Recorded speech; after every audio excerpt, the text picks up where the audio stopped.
बिहार लोक सेवा आयोग बीपीएससी की परीक्षा में कथित अनियमितताओं को लेकर छात्रों का आंदोलन दिन पे दिन बड़ा रूप लेता जा रहा है।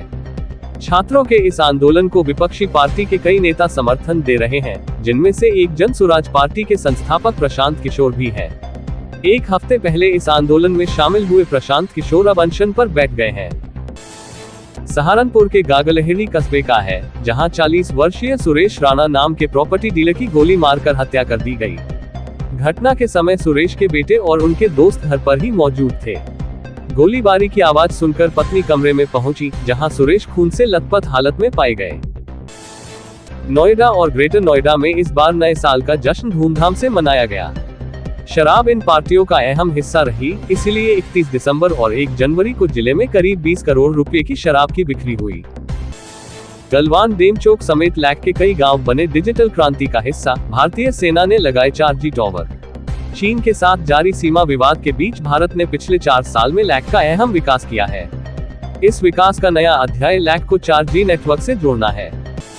सुपरहिट शो तारक मेहता का उल्टा चश्मा की मेन लीड यानी दयाबेन का किरदार निभाने वाली दिशा वकानी 2018 में मैटरनिटी लीव लेकर शो को छोड़कर गई थी, लेकिन अब तक वो वापस नहीं लौटी है। शो के प्रोड्यूसर असित मोदी ने कहा कि वो कोशिश कर रहे हैं कि दिशा शो में वापस लौटे। दिल्ली के एम्स हॉस्पिटल के RPI साइंस सेंटर में एक ऐसा मौका आया जब स्टाफ के सभी डॉक्टर इमोशनल होते नजर आए। सेंटर के प्रमुख और पद्मश्री से सम्मानित डॉक्टर जीवन तितियाल रिटायर हुए। रिटायर होने के बाद अपने स्टाफ के सामने डॉक्टर जीवन खुद भावुक होकर रोने लगे। साल का तीसरा दिन है और राष्ट्रीय राजधानी दिल्ली में घने कोहरे में लिपटी हुई है। जनवरी की शुरुआत होते ही दिल्ली में कोहरे का कहर शुरू हो गया, लेकिन आज यानी 3 जनवरी को सीजन का सबसे ज्यादा कोहरा देखने को मिला।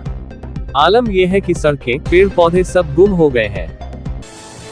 इस्लामाबाद में special investment facilitation council SIFC की एपेक्स कमेटी को संबोधित करते हुए पाकिस्तान के प्रधानमंत्री शहबाज शरीफ ने तालिबान को लेकर सख्त बयान दिया है। उन्होंने कहा कि तालिबान को कुचले बिना पाकिस्तान आगे नहीं बढ़ सकता। बता दें कि ये बयान पाकिस्तान अफगानिस्तान सीमा पर बढ़ते तनाव और बढ़ती हिंसक घटनाओं के बीच आया है। मुरादाबाद में युवक और तेंदुए के बीच जोरदार भिड़ंत हो गई। बाइक सवार युवक पर तेंदुए ने अचानक हमला किया। तेंदुए के हमले के बाद युवक ने तेंदुए का मुकाबला किया। युवक और तेंदुए की भिड़ंत में तेंदुए की मौत हो गई। युवक को गंभीर हालत में अस्पताल में भर्ती कराया गया। वन विभाग और पुलिस की टीम मौके पर पहुंची। भारत और बांग्लादेश ने बंद मछुआरों को रिहा करने का ऐलान कर दिया है। गुरुवार को दोनों देशों के बीच एक दूसरे के देश में बंद मछुआरों को रिहा करने पर सहमति बन गई है।